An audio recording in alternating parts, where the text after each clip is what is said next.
One second, bro. Just documenting what's going on here.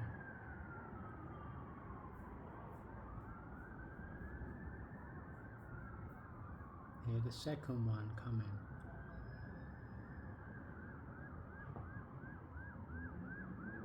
See, I told you they join up.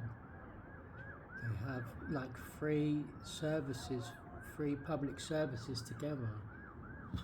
Look. No, that's the fire engine. I've figured out what's going on, all the ambulance.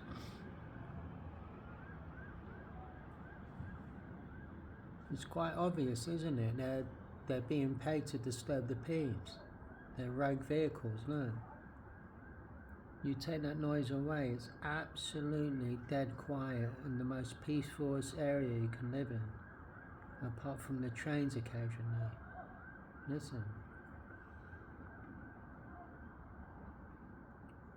It quite obviously disturbs the peace, doesn't it?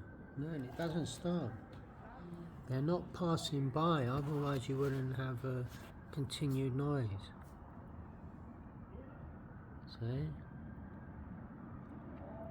That noise means that they're going round and they're coming kind of back round again. And going round and coming back round, otherwise it will be and gone. That's not the case here. It's a prolonged thing. They're kind of going round and round and round. Then it's like, alright, this is a little bit too obvious. Let's cut it and start again in 5 minutes.